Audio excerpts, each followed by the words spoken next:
Hello! Today on the Murder, She Wrote podcast, 4 daughters and 1 dead daddy. Who killed him and why? Well, let's find out.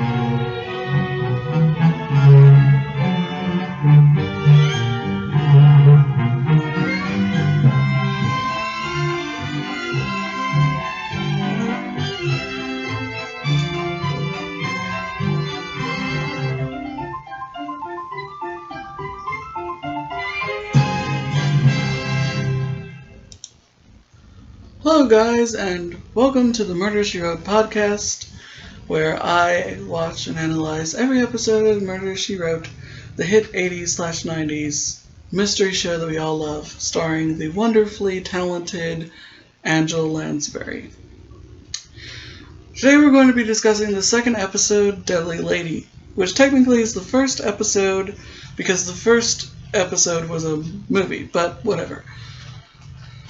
This episode is set in Cabot Cove, and we get introduced to Sheriff Tupper, played by Tom Bosley from Happy Days, as well as Ethan Craig, played by Clyde Atkins. He was only in a handful of episodes. We start off this episode with a violent storm. Jessica is desperately trying to finish writing her book. At this point, we really don't know how many books she has written. But I think we find out in the next episode, so I'm not going to drill on that because it's hard to figure it out. Because the total of her novels varies from episode to episode, depending on the plot. So, we get introduced to Ethan Craig, who is a captain and has his own fishing boat. He comes out to see if Jessica is okay and that she's pattered down for the storm. She assures Ethan that she's fine, that she could take care of herself, and that she doesn't need him. And he says fine and goes. Jessica jogs around town and asks where Ethan's ship is, and one of the fishermen says that someone lost radio contact on a boat, and Ethan went out to go tow them in because something had happened. Jessica ends up going back home and finds a strange man clipping her rose bush. It turns out this man is Howard, named Ralph, played by Howard Duff. This is Howard's only Murder, She Wrote episode, and he is no longer with us as he died in 1990 at the age of 76, and he is known for the Naked City movie, No Way Out, Kramer vs. Kramer, and While the City Sleeps. He was in 139 different things, and his last known credits from 1990. In a movie called Too Much Sun, he guest starred on The Golden Girls, and he had a main role on Knots Landing. So he had a very impressive career before he tragically died. May he rest in peace. Ralph basically tells Jessica that he will do odd jobs around the house for her. She offers to cook him bacon and eggs, and he agrees. She notices that there's a tan line where a watch used to be, and he assures her that he didn't steal it. She tells him that she wasn't accusing him, she was just wondering why he wasn't wearing it, and he says it sometimes gets in the way. He tells her that he wants to see the world, and that he's doing odd jobs to earn it, and that he won't take any charity. He says that she's got a lot of projects and odd jobs around that he could do, and he's more than willing to do them. She then suddenly gets a call from Sheriff Tupper. He didn't want to call her, or he wants her to to come down because they have something peculiar happening. Murder peculiar. Miss Fletcher drops everything she's doing and decides to go down there. It's unclear exactly why Sheriff Tupper calls her because of the way he acts the rest of the way in the episode. When she comes down, Ethan basically berates Sheriff Tupper for even asking Jessica to come down, basically stating that the story that the girls give seems completely reasonable and rational to him. So we're introduced to the four girls. We're first introduced to Nancy Earl, played by Doreen Clark.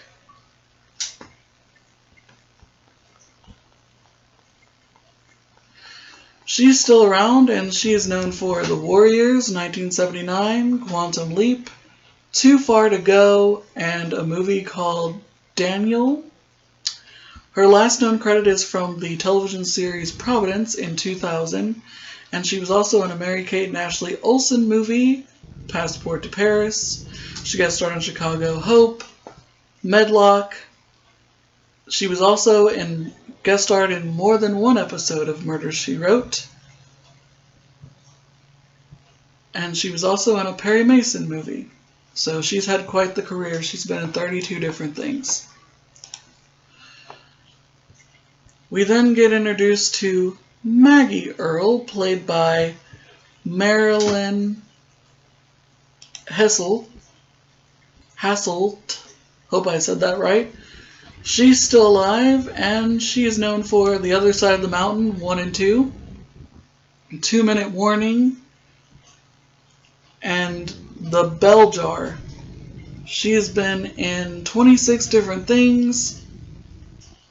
Our last known credits are from 2008. She was in 2 movie shorts.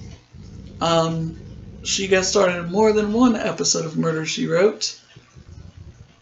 And she also guest starred in the hit show Hotel, which I have never seen but always wanted to. And Emergency. So she's had a good career.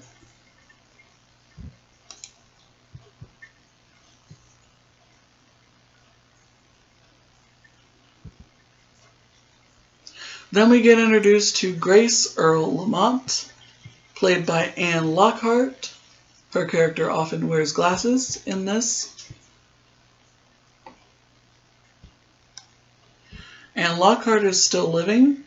She works behind the scenes. She worked behind the scenes of Eagle Eye, one of my favorite movies, from 2008. She also worked behind the scenes as the crew on Alien vs. Predator, The Time Traveler's Wife, and a movie called Buried. She's been in 159 different things. Her latest credit is The Silent Natural, a movie. She has a recurring role on Chicago Fire, but she's uncredited.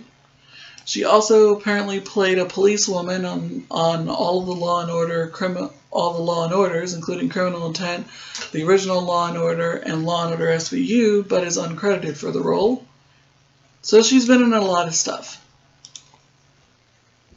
She's guest starred in more than one episode of Murder, She Wrote as well, so she has that in common with the 2 others. And then we get introduced to Lisa Earl Shelby, the kind of gutsied up one of the group, has a big hat, big sunglasses. She's known for Rolling Thunder, a movie I've never seen, Magnum P.I., Simon and Simon, and another show called Nobody's Perfect. She's been in 61 things. Her last credit is 2018, The Other Side of the Wind. She guest starred on The Drew Carey Show, Silk Stockings. She guest starred in more than one episode of Murder, She Wrote. She was also on Knots Landing and 30-something, and the original Dynasty as Sarah Curtis, and Cadney and Lacey, and The Magical World of Disney. Cool. She's had quite the career. And we also get introduced to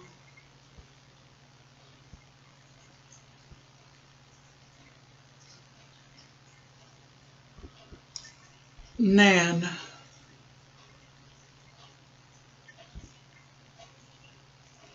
Let's see, we got Maggie, Grace, Lisa, oh, and Nancy. Okay, so that's 4. They basically go into sort of a garage-like place where they prepare fish, I'm guessing, and they tell the story. Apparently the storm was actually a hurricane. And they went on deck. Their father was on deck smoking his pipe, and a big, huge wave came and washed him overboard. The rest of them tried looking for him, but to no avail. He had washed overboard. Mrs. Fletcher completely takes their story at face value, offers them a place to stay,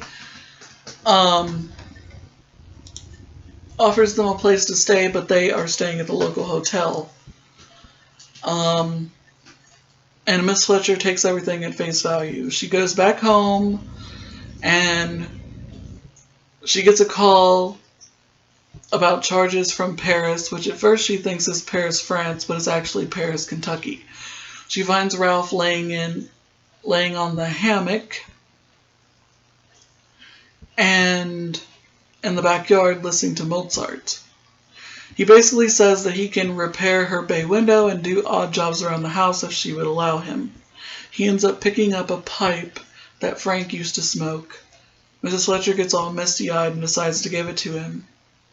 Rather he smoke it than it sit around collecting dust. He takes it and realizes that it has sentimental value, but takes it anyway. This is a moment of weakness, and we know how much Mrs. Fletcher loved her husband Frank. I wonder if there was any episodes where there was like a flashback and we actually got to meet him. Not sure if that happened, but it could be possible. There's a lot of episodes I haven't seen yet. Anyway, Ralph decides to leave in the middle of their conversation, basically telling Miss Fletcher he has to go get more supplies to continue the job. She agrees, and he says he'll be back later.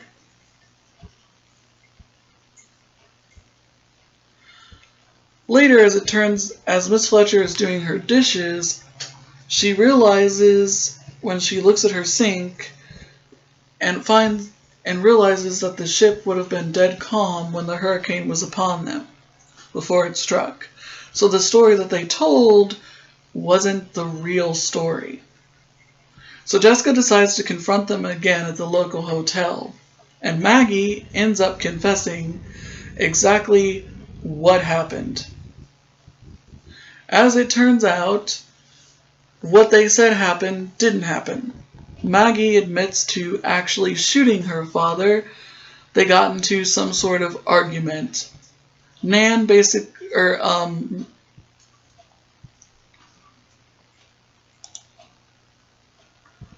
Grace tells Jessica on the boat that none of them are sad to see their father go, because he was very mean to them and very controlling.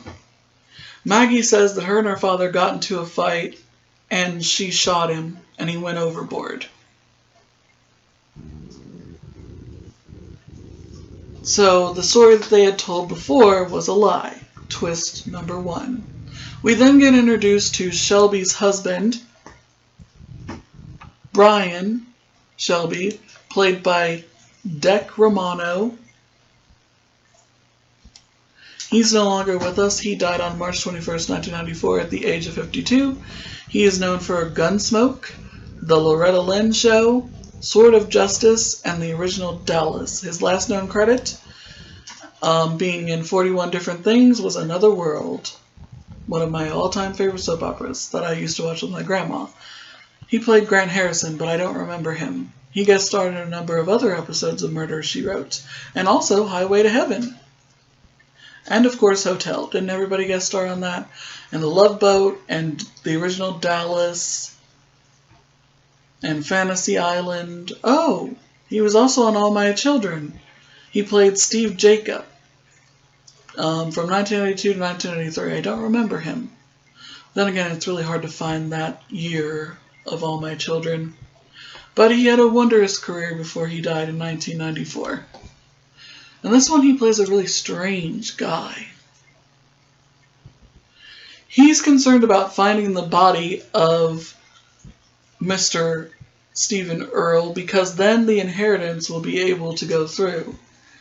There's a later scene where he talks with Shelby about how her share increases if her other three sisters disappear. And it implies that he's thinking about killing them. And it's played so creepy that you think he's the killer, but it goes nowhere. When at the hotel, and the next edition of the paper comes out after Maggie is arrested, Jessica sees Stephen Earle's picture and realizes that Ralph and Stephen Earle are one and the same. She takes Ethan back to her house in hopes that he's there, but he's not. Ethan thinks she's going crazy because it's not possible that a dead man was in her house. She swears that she's going to find him the next day. But she doesn't have to, because when two kids are playing fetch with their dog, the dog discovers the body, and then the kids see it, and it's called in. Now Stephen Earle is dead for real. At this point, Sheriff Tupper doesn't really like Mrs. Fletcher's involvement. In fact, even though he was the one who called her and got her involved in the whole thing, he seems to not want her there. She basically tells him the facts of the case. Stephen Earle had not been in the ocean that long, and that they'll probably find the pipe in his pocket that was Frank's. And instead of taking her word, he says, well, if you excuse me, Miss Fletcher, I'll wait for the coroner to tell me that. When he tells Maggie, who has been arrested for her father's murder, that they found her father's body, she then says that she didn't kill him, that it was a scheme, an insurance flaw, a scheme to get Terry Jones, Nan's long-lost fiancé, to come out the woodwork, who was only interested in her money. Terry Jones is played by Richard Hatch. He died in 2017 at the age of 71. He is mostly known for Battlestar Galactica. And he still has a couple other things coming up that he was filming before his death, like the miniseries After Hell, Dead by Friday, and Starship 2 Rendezvous with Ramses. He was in 101 different things before his death, so he had a very long career.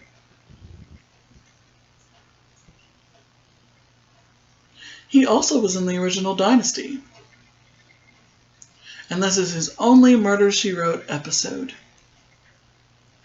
So he had a pretty impressive career. Good for you, Mr. Hatch. And may you rest in peace.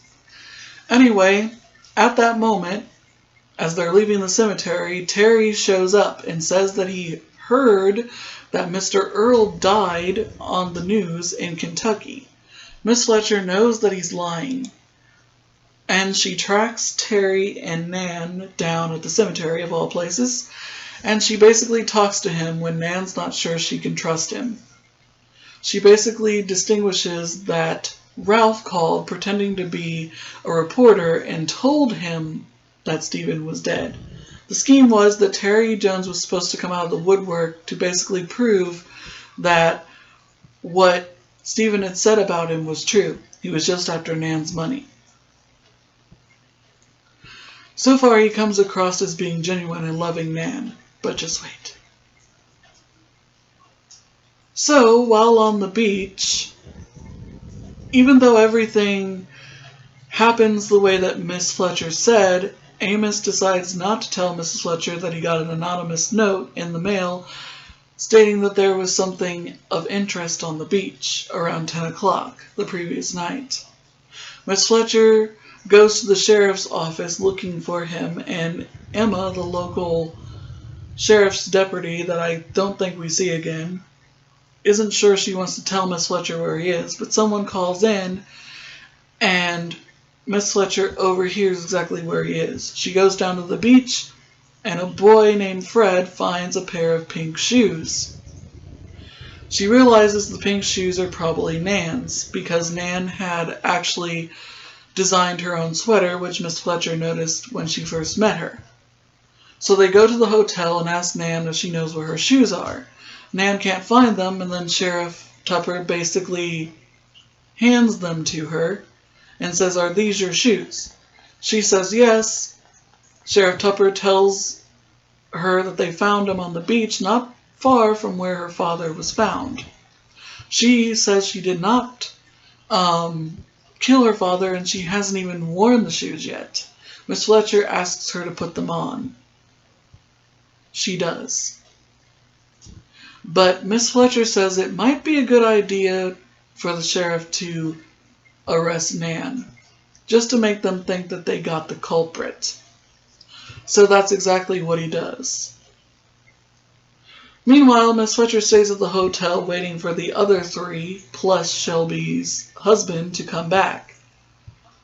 Basically, she tells them that Nan's been arrested for the murder of their father, and leaves behind a paper bag and asks Maggie to take it to the sheriff's office for her because she was tired and wants to go home. Before this, though, Terry comes to the police station demanding to know why Nan has been arrested. When Sheriff Tupper advises him that if he was accessory to murder, he could be arrested.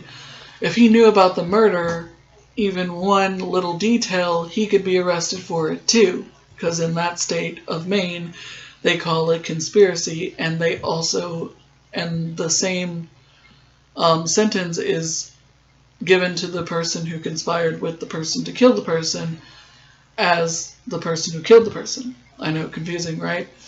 And this basically proves to Nan that Terry is not a very good guy because he decides to leave again, leaving her high and dry because she's in jail now and won't inherit her money. So we never see him again for the rest of the episode. Mrs. Fletcher, with the heel, asks if any of them borrowed the shoes and if they knew if she could search their rooms. Shelby basically declines and says that she's not searching. Even her husband tells Mrs. Fletcher to stay out of it, but Mrs. Fletcher claims that she knew him as Ralph, and her nose is basically exactly where it belongs. "You go, girl," she tells him off. She hands Maggie the heel and says, "Please give this to Sheriff Tupper for me." And Maggie slips up. She basically says, I don't wear pink," revealing that she knew exactly what shoes Mrs. Fletcher was talking about. Later on, she breaks into Miss Fletcher's house and reveals why she did it. Basically, her father always doted on Nan. Nan was the one that he loved. She used her father's clever scheme to kill him for real, hoping beyond hope that she wouldn't be caught. She didn't like Nan, so she framed Nan. She tried to kill Mrs. Fletcher, but Miss Fletcher reveals that Sheriff Tupper has been on the phone the whole entire time listening to the conversation. Overall, this episode was really good. There were a lot of twists and turns, and I had not seen this one for a long time. The next one I remember seeing a lot, and the next one is a hilarious episode. And I really, really am enjoying the episodes without commercials and being able to watch them whenever the mood strikes me. And discovering ones I haven't seen and ones I haven't in years is a thrilling thing. I would like to wish everyone a happy Thanksgiving out there. I hope you have a really good turkey day, or ham day, or vegetarian day, depending on what it is that you do. And I hope everyone is safe and has a wonderful Thanksgiving. Thank you for listening to the Murder, She Wrote podcast.